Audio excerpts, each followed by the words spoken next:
What's up, you bunch of weirdos? It's gonna get weird. Frank Green zooming from parts unknown. Scott Clark zooming from the Murder Rap Studios here in Kentucky, as I like to call it. Got a great show tonight. I like to think we always do. By the time you hear this episode, we will have our 1,000th download. Frank, what do you think about that? I really don't give a shit. I told you this. Yeah, I told you this. Anyone listens. I'm just happy about that. Yeah, I don't care about the numbers. It doesn't matter. It's like therapy to me. That's all I care about. I understand that. That's why it doesn't matter to me. I'd like to. We actually have sponsors for the show tonight. We'll talk about later. I want to thank everybody for listening. Make sure you subscribe, share. We have the YouTube page. We're on Spotify. We're on Apple Podcasts. Anywhere you want to download it, you can find it. It's going to get weird. 369@gmail.com is our email address. And I've been saying lately a lot that we have a legendary person on this podcast tonight. We have a special guest tonight. Tonight is actually everybody else. All of our other guests have been shit compared to this one tonight. Quite. Kemet, Dave, Jesse, Scott McKenzie, you're all BS. You're out because you're out. Tonight Top of the heap is here. We have a almost 50-year broadcaster. He is a member of the Broadcasting Hall of Fame. He has worked for the University of Louisville in football or basketball or both since 1995, which I find a little bit. I thought he'd been there since 1932. To be honest with you, he's like the Beatles. It's like he's always been there. He is the Beatles, and he's the nicest guy in the world. And trust me, U of L fans, we will get to some questions about that later, but we want to let you know this guy and who he is and how funny he is. He is the voice of the Louisville Cardinals. My friend, I can't believe he's my friend. I can't believe he actually agreed to do this podcast. Ladies and gentlemen, Paul Rogers. Welcome, Paul. I didn't know what I was supposed to say. Yeah, you just here. Yeah, it's that's so Paul Rogers. You just let me out of jail in the waiting room, so here I am. Man, I got to spruce up the waiting room, I guess. I got to put some pictures or something in there. My favorite thing is your name is Paul N. Rogers on Facebook and Twitter and all that. What does the N stand for? And please tell me it's Niles. It's Niles. But it's not. Scott, there's a reason he didn't spell the whole word out. His parents were terrible. They're like, you know what? It's Nichols, which is my mother's maiden name. I actually like that. That is pretty cool. That is a great name. That's a classy name. That's like. But I mean, you're already Paul Rogers. Everyone confuses you with the lead singer from Bad Company. If you're, did I ever tell you I introduced him once? I remember. What? Go ahead and tell the Rocky and Troy story. I know where you're going. Please. No, it was Ron and Mel, I believe. Maybe I can't. Ron and Mel were there. Maybe Rocky and Troy were too. I can't recall. But he was here in concert, and they introduced him. And I came out, but because of the experience that a guy named Leonard Skinner had doing something similar when they about threw him off the stage with a barrage of tomatoes, they made it very clear from the start that this was a gag, and they gave me the proper things to say and do and get out of the way. But it was kind of fun because I still get that fairly frequently. You know, Paul Rogers of Bad Company. But imagine if your middle name was Niles Rogers, the other band. That'd be hilarious. I don't know who Niles Rogers is. I'm sorry. I'm out of touch. All right, hang up on Paul right now, Frank. Go ahead. He's in. I can't. He's already in. I'm on Paul's side from here on out. We let him out. All right, Paul, I did prepare you a little bit. We always do this on It's Gonna Get Weird. The first question we like to ask our guests is, what is the funniest thing that happened to you or you saw or were, whatever, witnessed, whatever. What's the funniest thing you saw or thought about this week? You asked me that, and I haven't had a very funny week. So the best answer I could come up with is my golf swing yesterday. It was pretty funny. Paul and I played golf one time. He flew in we were playing at the Gator Bowl. Gator Bowl. We played the players, the TPC course where they play the Players Championship. Oh, wow. Sawgrass. You got us on, but you couldn't get us on the back nine where the island green is. So you're pretty good, Scotty, but you're not all the way there. Sorry, I got you on TPC at Sawgrass. He flies in. Him and his wife Barbara are coming off the plane. I'm in the lobby of this hotel doing a broadcast, and the guy the night before I was drinking with, well, let's just say the Georges, and the bartender was the pro from TPC.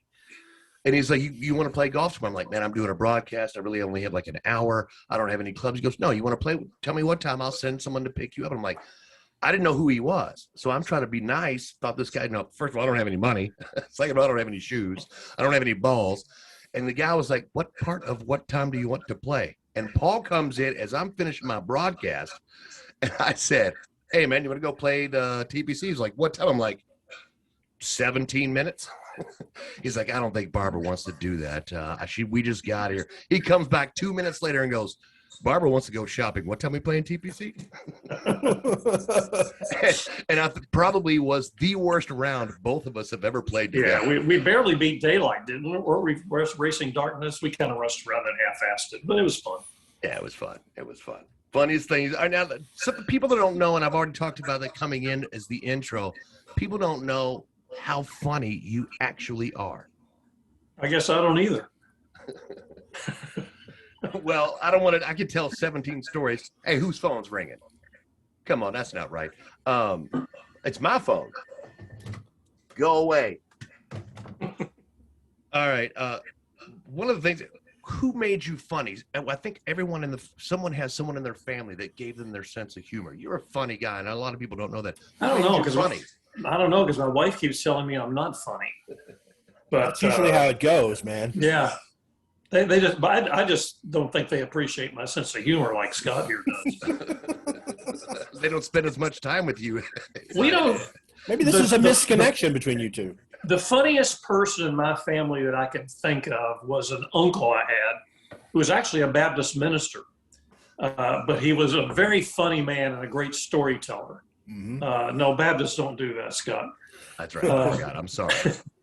I don't even know if I could say I got his sense of humor, but he was a very funny, he was very funny at telling stories.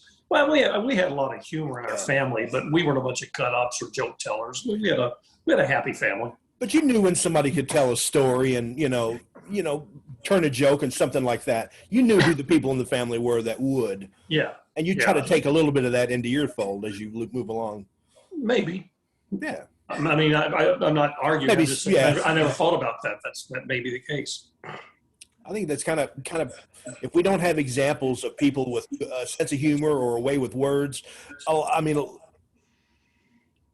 of look up to my brother, in that way. He had a certain, and it kind of molded me, and it not molded me, but it gave me a little bit of an imprint of how to do it or how to tell a story or how to be interesting or how to be funny. And it's just weird. I think it's just subconscious how we are guided by these people that we know. Or I don't know what I just went off on tangent. I'm sorry. I just, yeah. Paul's you're keeping it weird, and then what you're supposed to do? Well, that's kind of what I do. I just go off on these weird tangents. It's terrible sometimes. I'll mute myself now. That's quite all right. Paul's drinking a bourbon and Coke. It's quite all right to say on the air. We're all off work. What kind of bourbon are you drinking? I'd like to know. This, first off, I'm not a bourbon connoisseur. I just kind of grab what I like and change around. This is Old Forester. I don't sell that, so I'm not going to say the words I was going to say, but good on you, buddy.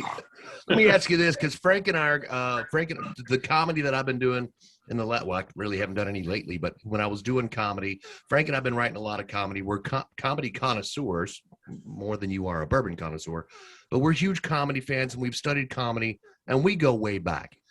So when you're growing up, or you're in your teens, or even in college years, we all had records. That's kind of how we got, comedy. We did records. Who were the comedians that you like? Who's your favorite comedian, or who did you listen to? Well, this is really dating myself, but when I was a kid, my parents loved and had records of Bob Newhart. That is not dating yourself. I have the box set.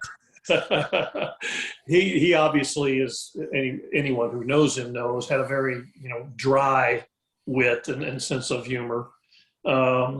As on through the years, I always thought George Carlin was a riot. Number one. Uh, I do like Jerry Seinfeld, but I was never really totally hung up on the show. When I see reruns, I think it's funny and I laugh, and so I do like him. But I can't say I, was really addicted to him and knew everything about him. But I've kind of gone through, through a whole stuff. Speaking of Seinfeld, just this kind of triggered a memory. Did you watch the HBO series Veep? Yes.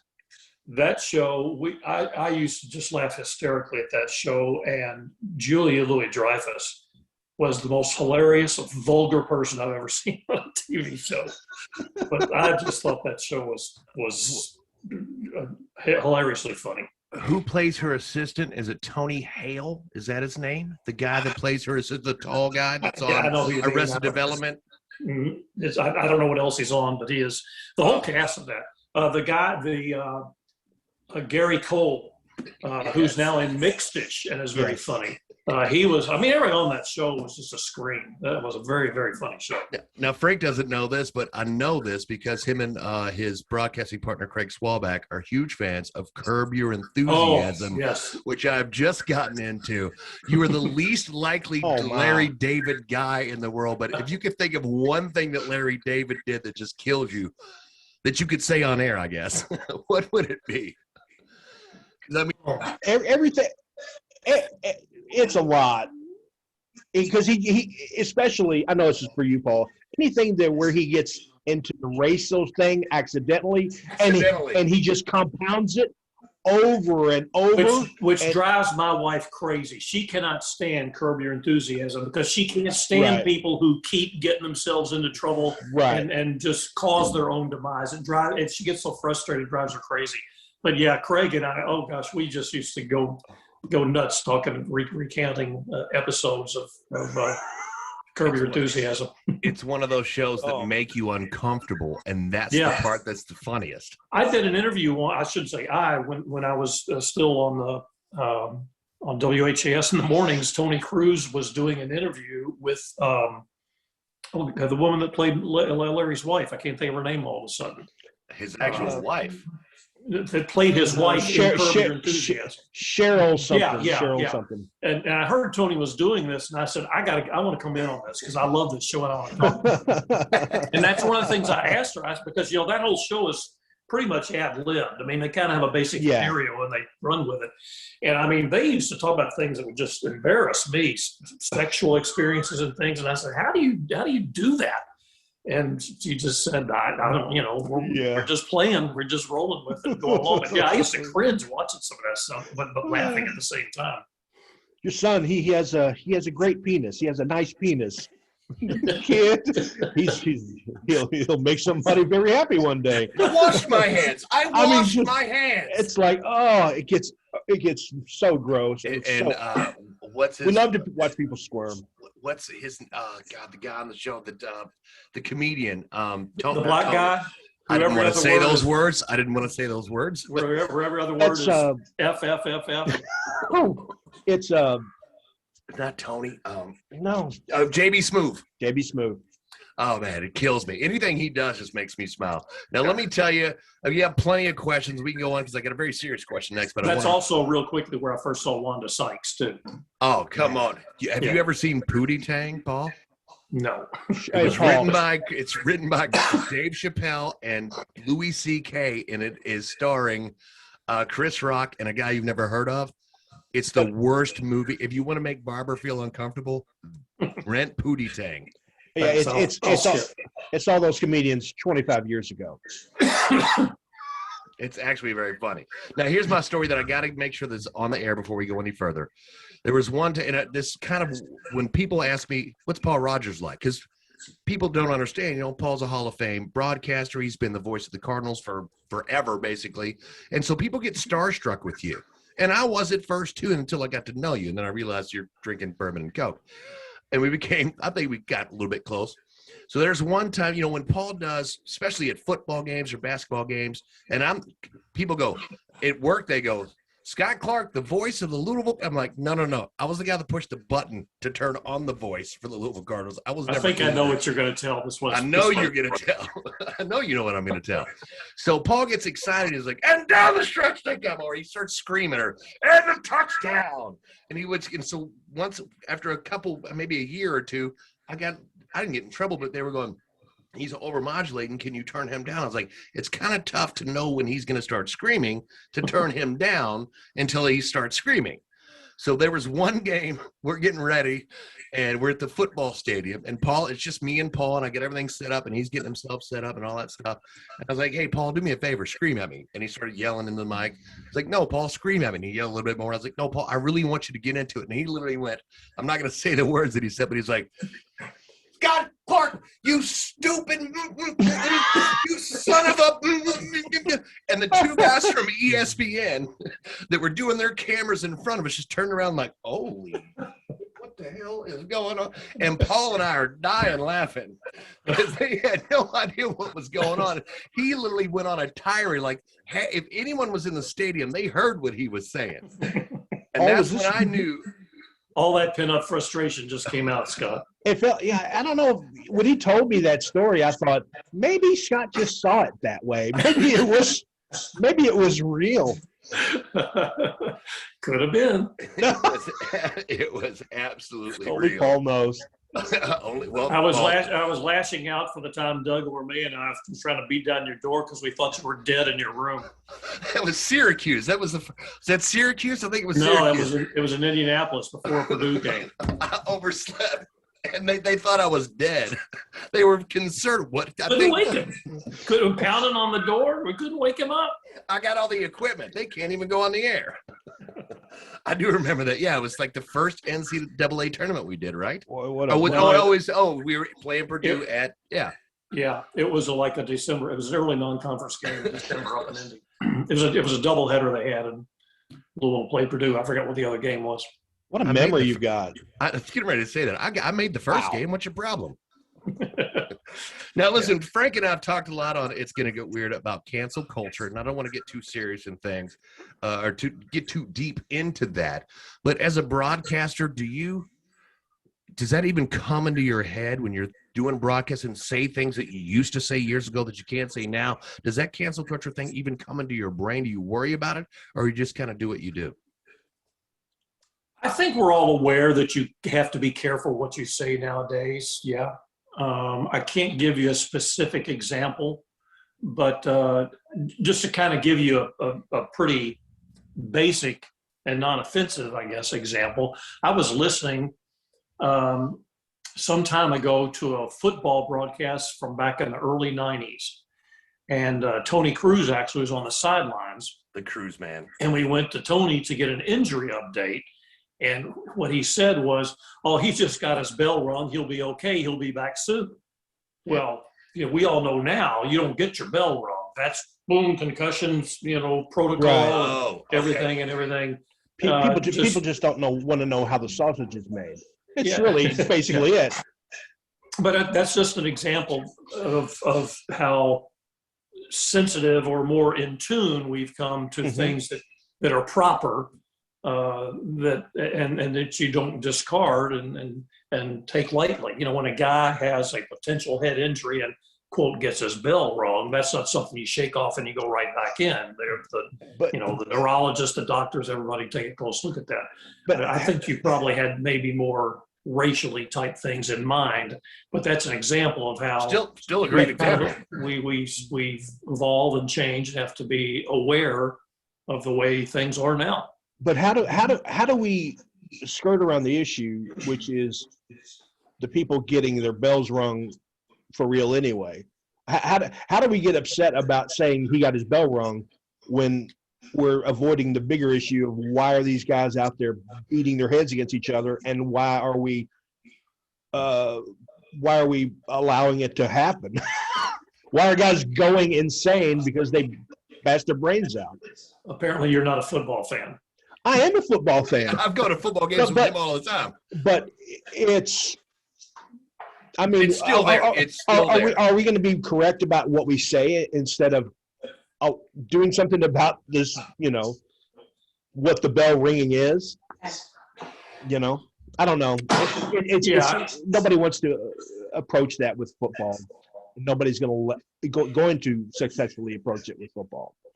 Well, I think they've approached it a lot. I mean, the way you can't tackle the way you used to. You can't just unload on people the way you used to. You can't lead with the head the way you used to. I mean, football is still going to have hits and collisions, but I think they're trying to keep it within certain parameters to reduce the risk as much as they can. But there's always going to be that inadvertent hit. Yeah. And I guess the whole story about someone in my family using the word cotton picking is out the window at this point. Yeah, I mean, those are phrase. I hadn't thought of that, but I know what you mean. That's probably a phrase you shouldn't use anymore. Oh, wow. Yeah. How many cotton picking times have I told you that? Yeah. But that's 7, as a matter of fact. you can't say that now. You can't. You're right. But then You're right. you think, why didn't they say cotton picking? That's true. Why didn't they just say cotton picking? I'm at the point where after, I don't know, I'm almost 50 at this point. I've learned to kind Oh of my God. maybe shut up a little bit, I've even though shut I up, just said too. cotton picking. It's like, what were they not saying? It's terrible. And now we'll move on because Paul's got to go pick up his sister who just happened to come in town tonight when we're trying to do this interview. But that's all right. She's here in my house. I haven't seen her in a year, and she arrived in town today. Oh, So I Hey, just get went you, visit Paul with her for a Rogers' while. sister, come on down. Get her in here. Let's talk to her. Tell some stories. He's going to go get her. Nah, Now, there's something I want to, because Frank and I are big fans of studio musicians. And there's one thing that you turned me on to after you told me that you didn't know that Joe Walsh was in the Eagles. You did. You was like, Joe Walsh wasn't in the Eagles. I didn't no, he realize was. Ever heard I know. Hotel California? but I often don't know the names of people in groups. I know. I'm just giving you some I mean, guff. that's embarrassing to me now, but you're correct. One time I did not know that. Well, here's something that you turned me on to, and I should have known all along. You gave me Pet Sounds by the Beach Boys. One of the all-time great albums. Carol Kay on bass on that whole album, by the way. Huge fan. I always thought, Beach Boys, surf music. I'm never a fan. You think about though. You graduated in 1969. That was the summer after Love, unfortunately for you. But you think about those albums that came out back then. Beach Boys was never on my radar until you said, "Listen to this," and you gave me a copy that had like stereo and mono, and I listened to both. And I'm a huge fan of that album now, Pet Sounds, which is, Frank can talk to it. It's one of the best albums of all time. I forget the story now, but either that album inspired one of the great Beatles albums, which I think is Sgt. Pepper, or the other way around. One of those albums is what sort of inspired the other to do that album. It was the Beach Boys inspired the Beatles. Who I believe was being produced in Abbey Road, and Piper at the Gates of Dawn by Pink Floyd is where Brian Wilson got the idea, started doing that, and then the Beatles did that. Am I wrong? What Brian Wilson doing the Piper at the Gates of Dawn? What's that? What are you talking about? I just made it up. I thought it might be cool to talk about the first album from Pink Floyd. No, the stereo, when they started doing the Azimuth coordinator and doing surround sound, had an effect on those. But no, okay. Yeah, definitely. All right, Paul, I know we don't have you for a whole lot longer. I'd like your sister to at least spend some time with you at some point. Frank has something he calls the slang book, and I want Frank to explain the slang book if you're ready, my friend. Oh boy. Oh my goodness, it's a slang book. When I was in school, the girls would start out. They staple 4 or 5 pieces of paper together, and they'd write different questions in it, and it would just be random stuff like who do you like and what's your favorite color and are your parents divorced? Because I'm the latchkey generation. The regular kind of stuff. By the way, Paul, how were you in regards to the Vietnam War? Were you too late? No, I was in the You're draft right in it. lottery. I was in the draft lottery. My number was like 260 something, and I remember when that number was drawn, I was of great concern that I would have to go. But over the next couple of years, that's when the de-escalation started, and by the time I was out of college, the war had pretty much ended. Right on. That just hit me. I don't know why. Out of the blue. All right. I'm just going to throw some questions at you. You don't have to elaborate much. You just kind of give off the top of your head. All right. Favorite day of the week? Right now in my life, every day is the same, but generally I would say probably Friday. Okay. Art Carmody or Art Carney's comedy? Art comedy. Have you ever U of L kicker, by the way, a few years ago. Yes. ever Number got, 45. have you ever gotten a bloody nose on the air? Yes. Oh, Yes, look at he that. actually has. I've been there for that. You were? Yes, you just we were somewhere high altitude or something. You just started getting a nosebleed. Yes. Then I guess I've had more than one because I was thinking of one that wasn't that one. So yeah, it's happened. Dark blue or light blue? I do remember, Scott. Yeah, go ahead. Dark blue or light blue? Probably dark blue. Okay. Keith Lee or Baskerville Holmes? Baskerville Holmes, just because of the name. The name in general. By the way, that's from the Memphis, the old Memphis State. Memphis State. Memphis State Tigers back then. Yes. Hey, real quick, I have my ex brother-in-law was the equipment manager for VCU when Dana Kirk was at VCU, and Dana was at VCU. he was at VCU before Memphis State, and he ratted to the NCAA on Dana because they were buying the players and everything. Wow. Oh, How much longer? About 5 more minutes. Come on, Barbara. Come here. Come on, ladies and gentlemen. Paul Rogers' this- beautiful wife. This is Barbara, my wife asking me Ryan how much Rogers. longer. We're my almost better done. half. Hi, Barbara. Hi, are they really seeing me? Yes. Yes, Oh, my we're really God. seeing you. How are you? How's retirement for both of you? Is he driving you nuts yet? Oh, I drove her nuts a long time ago. There's been a couple of Short challenges. Yeah. Which one of you mows the lawn? Good man. Barbara, Debbie says hello. Well, hi, Debbie. She's so beautiful. You're so lucky. As she was. I'm Yes. just kidding. She's still beautiful. Bye. Bye, guy. Thank you. All right, Frank. So he said dark blue and light blue. He said dark blue, which is weird because he's a UK alumni, and I'm sure he hates UNC or Duke. So I'm kind of weirded about that question, Paul. Yeah, well, that's why I was having trouble because light blue, I think in Carolina, dark blue is more like a Duke blue, I guess, and I'm more of a middle blue, whatever that would be. I would consider Yukon a dark blue. Yeah. You don't know anymore. Uniforms are all kinds of goofy colors. You can't tell who's playing anymore. Yeah, next week everybody have pink ones on for no reason. I'm wearing polka dot underwear right now. I just want to see the numbers on the damn uniforms. Please. That's all you need to see. Number one, you looked at your chart. You know what? My cousin, this is very true. My first cousin was the head of NCAA football officials for a number of years. His name was Dr. Rogers Redding. And I used to tell him all the time, I said, Raj, you got to give me football uniforms. He was talking about how they administer a number of things, including uniforms. And he said, you know how I judge whether or not the uniforms are passable? And he said, I get my wife to go out in the front yard and hold up the jersey, and if I can read the number, that's okay. I said, well, then she's not going far enough out in the yard because there's a lot of jerseys out there that I can't read the number. Binoculars were very popular in the booth, and they probably still are. Still are, yeah. All right, Frank, you got more questions. Go ahead. Oh, are we doing this again? Oh, I forgot. Yeah, we interrupted you. Go Brought in ahead. a wife. I'm Oh, sorry. I no. brought in a wife. Oh man. Oh, have you ever smacked anything with a rolled up paper? Other than my dog when I was a little kid and was told that was a way to train him, not that I can remember. Okay, Biggie or Tupac? Jeez.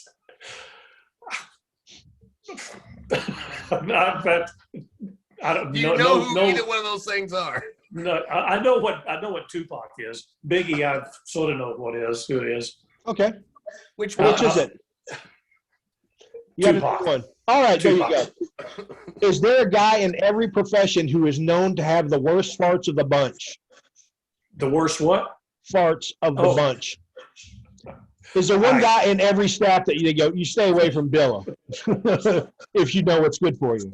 I would not know. assume that may be the case. I can't honestly say I've experienced that. Okay. Name the small birds known to occupy the northern hemisphere and Africa. Starlings. Nope, that would be tits. Tits was what I was going for. It's getting When weird. did we go off the rails here? About 2 minutes ago. Who had a bigger cocaine habit, Jock Sutherland or Kaywood Ledford? Neither one, because they stopped beating their wives.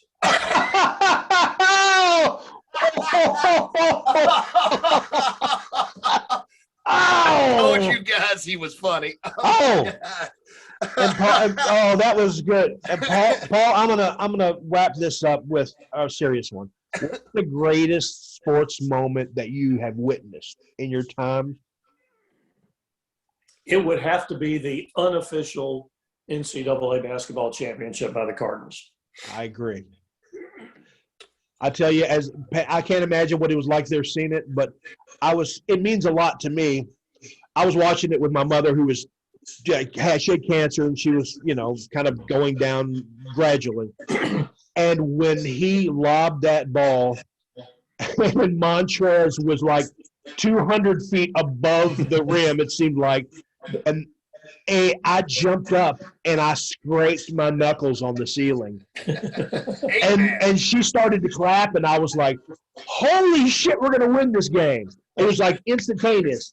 That ended that big flurry at the end of the first half. What many people don't remember is actually, while you felt like at the time that did it, there were some very anxious moments through the second half before Louisville actually put that game away. Spike Albrecht. Oh. I was at that game. I texted you, my father, which is the last thing I ever did with my father. We were up in the stands for that game, looking down upon you. And I texted you that night. My father was actually there, and I love that. I love that so much. That was worth it all. I looked for it forever trying to find this, and I could have called someone at the Double C Mafia, as I like to call them, and you know who I'm talking about, to find that one call, because I remember that if I might get this wrong, but you said the Final Four says hello to an old friend. If you'd asked me, I could have gotten it for you. I got it on my phone. Hey, send it to me. It was when they had the big comeback against West Virginia. That put them in the Final Four, and they had not been in a Final Four. That was in 2005, and the last Final Four had been 86, so it was 19 years. So that was the longest drought between Final Fours UL ever had. So when they won that game, I think I said, Final Four, say hello to an old friend, the Louisville Cardinals are back. Because, of course, Louisville had been there seemingly, every other year or so there for that little run. So, yeah, that was a good one. You had spoken before we let you go. I got a couple serious questions for U of L fans and for anybody listening, because I think this is pertinent to what's going on right now. I wore a UCLA shirt last night, or UCLA shirt. Yeah, thank you, Paul. I used to do that for you too. UCAA. UCAA. Well, there's shit on me all you want, guys. I'm used to it. It's more of a administrative joke to me. It is 100%. Let me ask you, because you said the championship that we no longer have, we vacated. Do you think the NCAA did right there? Do you think that was the right move? Can you even talk about that?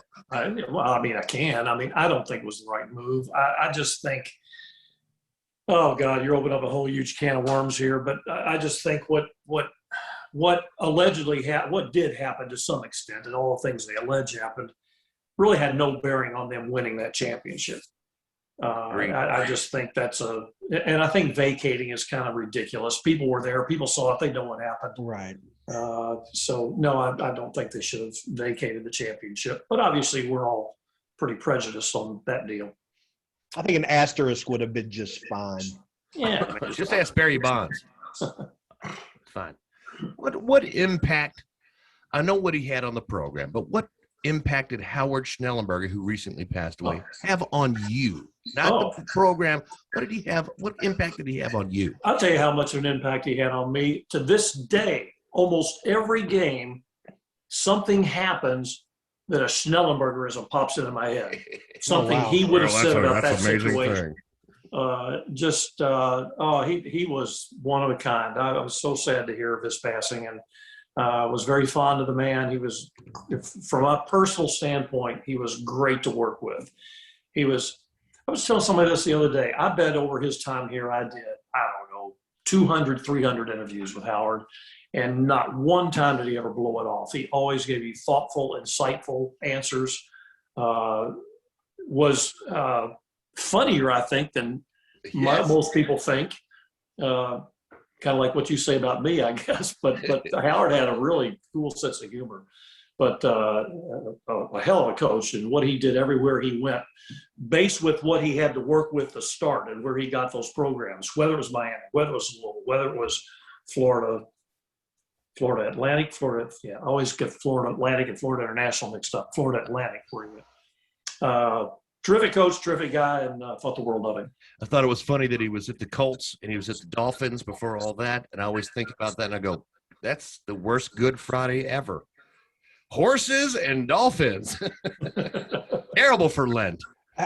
Do you think we'll ever see oddball kind of really super unique coaches like that again? Boy, that's a good question. I'm not sure. Everything seems to kind of have to be done the corporate way and the perceived proper way to do things. Howard was just such a visionary and so unintimidated or undaunted by anything, any circumstance, anybody. He had a plan, and he was going to put that plan together and execute it, and he did. I mean, whoever thought when he first talked about that stadium, we would have what we have here now. Right. Well, I don't want to take any more of your time, Paul. I can't thank you enough for joining us on It's Gonna Get Weird. He's Paul Rogers, the Hall of Fame broadcasting voice of the University of Louisville Cardinals, my close personal friend, and he definitely got weird. Ladies and gentlemen, once again, Paul Rogers. Thanks, guys. It was fun. See you later. Thank you, Paul. You bet.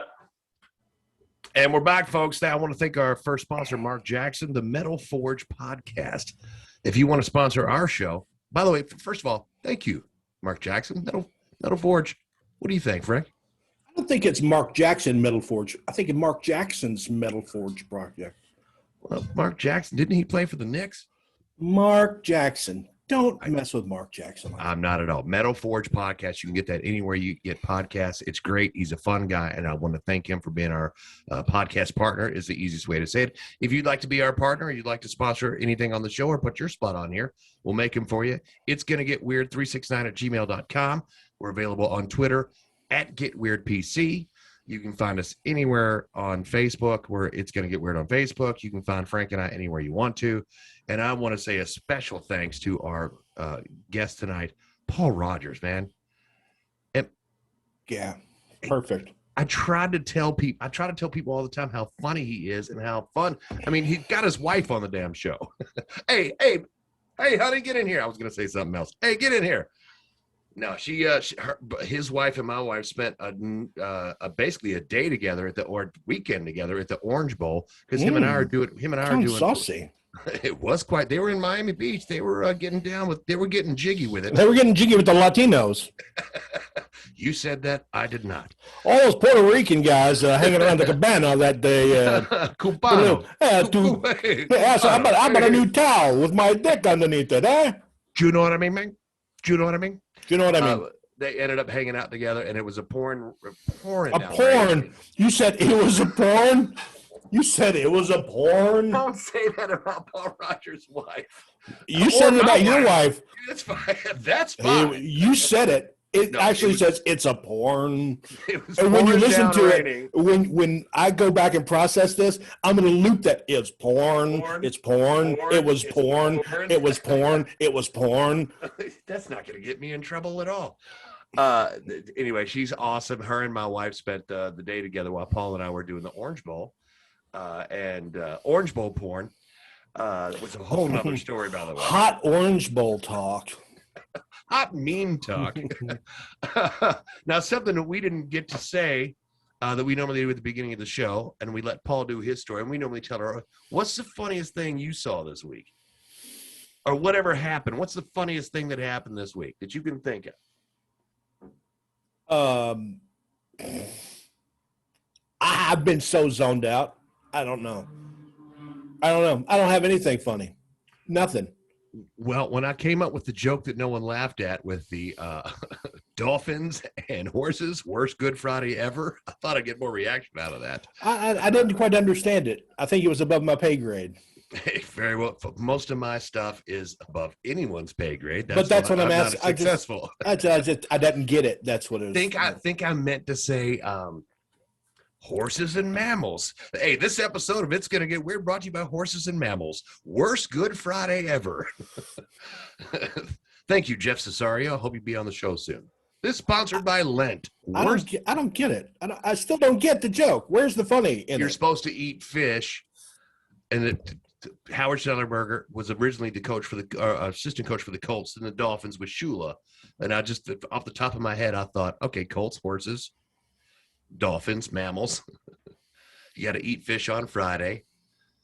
Man, if you got to explain the joke, you know what? I see the error in my ways. I would advise taking it to the shop and having them do like just a read Workshop it. Just take whatever it is, your joke telling mechanism, and just get everything cleaned inside. Like scrubbed, like with a bong scrubber. No, just somebody needs to go in with like an air, like a pneumatic air, and clean it all off like a pneumatic cleaner. That reminds me, I had somewhere in the middle of the night, I had the weirdest dream. This is going to sound crazy and I don't care. Had the weirdest dream, crazier than myself. Crazy dream? But crazier than myself. I had a dream that somebody's kid Crazy dream. was acting up, and he started pushing on the back of his ear like a pressure point to get him to this is a dream, to get him to shut up. Crazy dream. And then, and then he wouldn't shut up. So then the guy took a drill with like a whisk on the end of it and shoved it through his brain. And I'm going, what are you doing? You're going like a pipe cleaner? Like a pipe cleaner? Worse. No, like an industrial egg whisker. Oh, that's hot. And went right through his ears. And I was like, oh my God. And I woke up terrified. God, my therapist is going to have a field day on Friday. Hey, Scott, have you had the COVID test shot yet? Yes. I had my first one on. What that is you imagining them putting the chip in your head that everybody's been talking about. Zoop, right behind your ear. Buddy, I've thought about that when I saw Scanners in 1982. Scott, they put the chip in your head. They put the chip in you when you got the shot, and it's your brain telling you, you've got the chip in your brain now. I'd rather have a chip in the brain than being called Chauncey. But I'll tell you what, there is a song called Trip at the Brain by Suicidal Tendencies. How's that for something? All I wanted was a Pepsi, man. If you don't know Suicidal Tendencies, go back. You'll know what I'm talking about right there. All right. No. So you can't think of anything fun. Now, here's a kind of a converse story to what I talked to you about last week, my Bilal Pal story, where you can go back and listen last week. I suggest if you like this podcast, go back and listen to the other ones. They're pretty damn funny. I think we get better every time. But I told a story about Bilal Powell from the University of Louisville, and we just talked to Paul Rogers. I didn't tell that story. Now, here's the funny thing. Last week, I told a story that I probably should have gotten my ass beat for to Bilal Powell, and he actually thought it was funny, and I got away with it, and you like the story. Here's something that I did not say and did not pull the trigger on that I still think is hilarious. But I have not pulled the trigger, and I won't. So some brothers in my family, I'm not going to say which, I've got 15 families, obviously, did the... You traveling salesman? Pretty much. Most of my family was. So they did the front to back, 3 brothers in a row, like I did a prom picture for a long time ago. So all of them back to back, front to back, whatever you want to call it. And I was like, so they were like, happy birthday to one of the brothers. I didn't say anything, but I saw the picture and I was like, oh, I got so much material just for this picture. And the first thing I thought was, I was like, where's the thumbs up for ZZ Top? Because they were all doing that pose, but without the thumbs. And then I went, ZZ Top? More like ZZ Bottom. And then I went, ZZ Fat. And for once in my life, I decided not to say it at all. Why ruin his birthday with my dumb jokes? ZZ Bottom is with the gay overtones of being a bottom. I didn't even think about that part. You have bottoms and you have tops. Those who give and those who take. Pitchers and catchers. Pitchers and catchers. Everybody's got a preference, I guess. Suck or blow. Remember that game with the No, cards? it's fuck or be fucked. I'm That's not going it. to say what that is. I'm not going to. I've refused to say that anymore. But no, ZZ Bottom was the first thing that came to mind. And I was like, I can't. I literally can do this. I think that should would have do been the this. best. I think that would have been the soul crusher. Just a daisy cutter of words.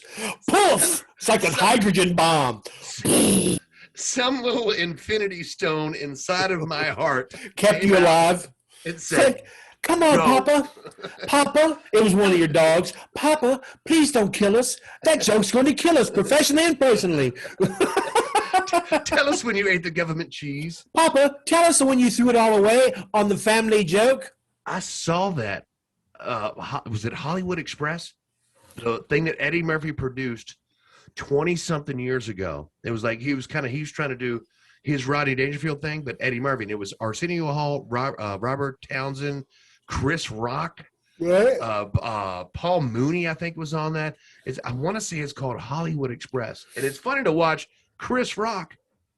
His jokes are solid AF, as they always are, but Right. to watch him just blow through it and get out and drop his mic on the stage like an asshole I was like, there was a time when Chris Rock wasn't the best or considered one of the greatest, but his jokes were still solid. Don't get me wrong. Right. But he just didn't wait. He didn't pause. He didn't do anything. He didn't have the voice that he'd have to have when he does it, even though that sounded like Bill Cosby. Yeah, so it took him, it took him a while to get to that point to where he was like that guy. Now, of the whole night, Confidence-wise. and I'm telling you, go on YouTube, and I want to say it's Hollywood Express. I think that's what it's called. You can find it anytime. I mean, I'm sure it's there.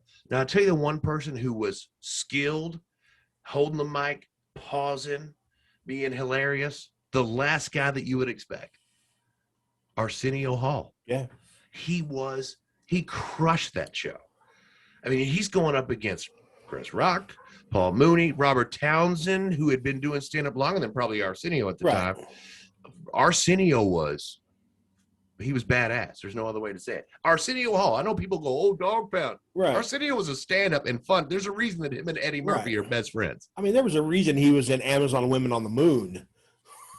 I told you the bitch don't live here. I mean, Thelma. he's OG.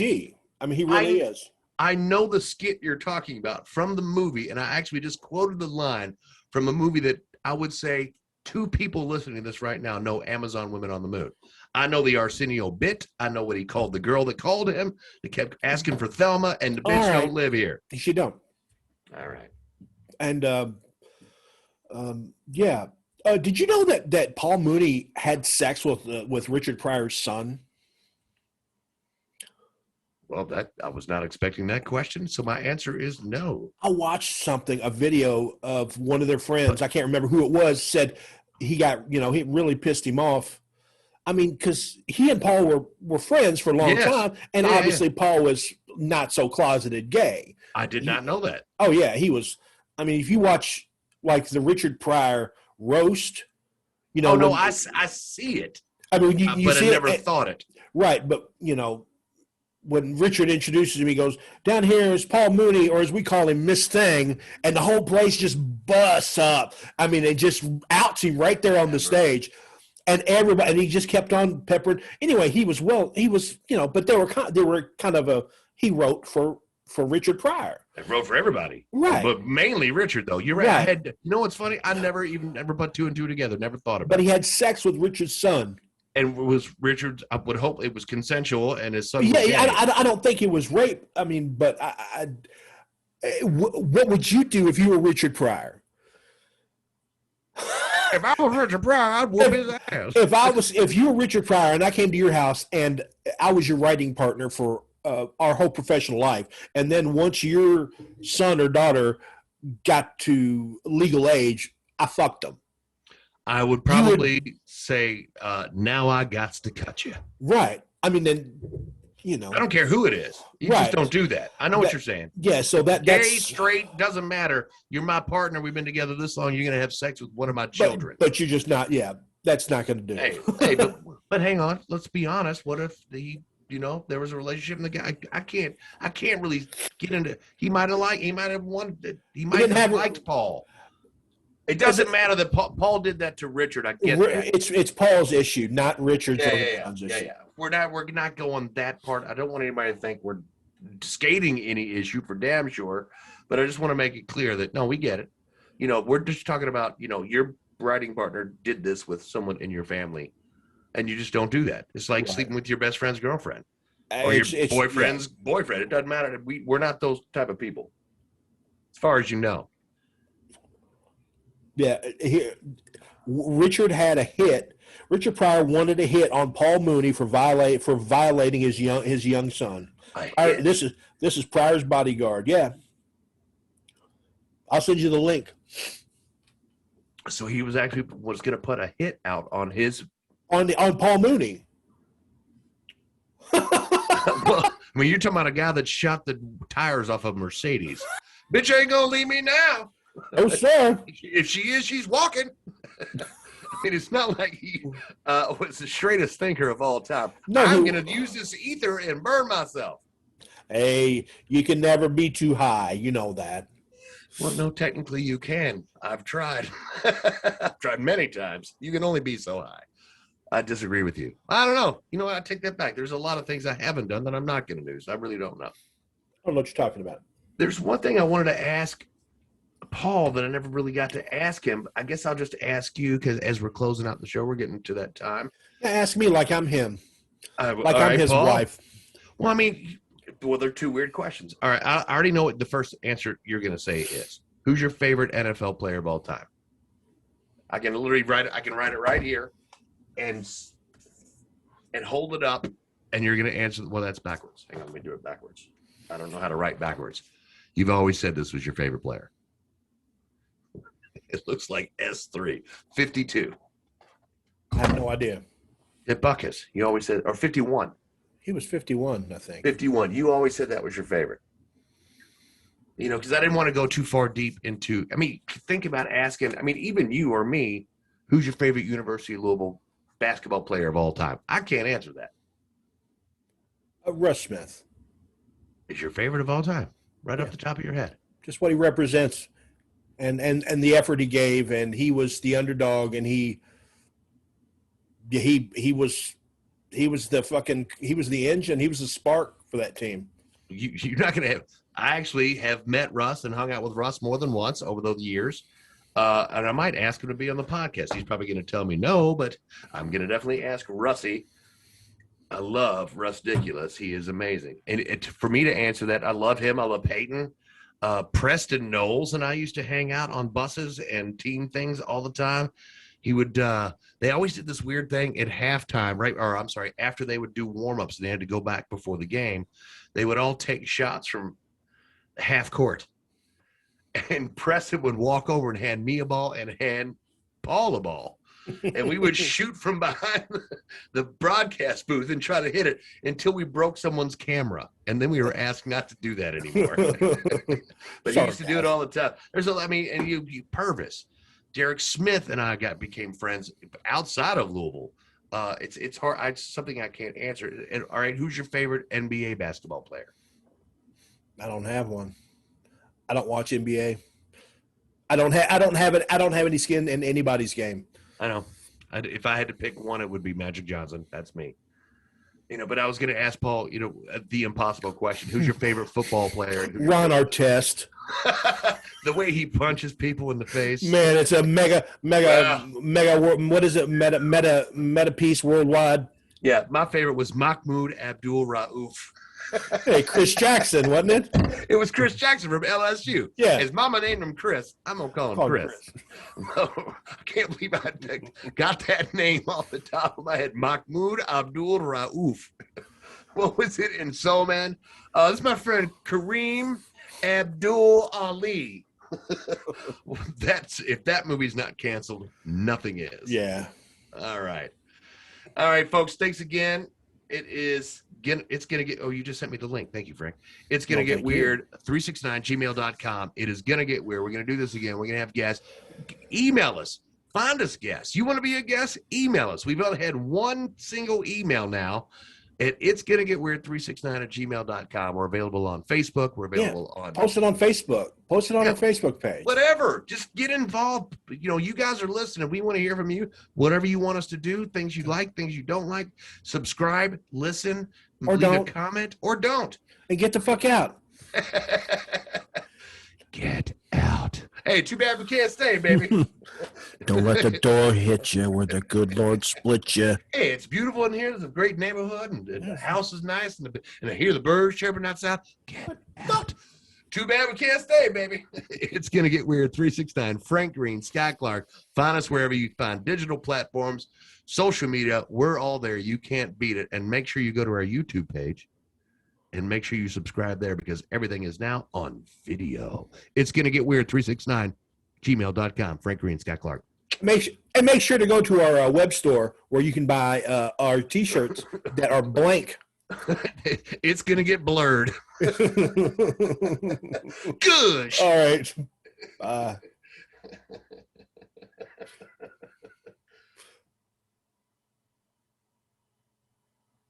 And we're out. Still recording. You son of a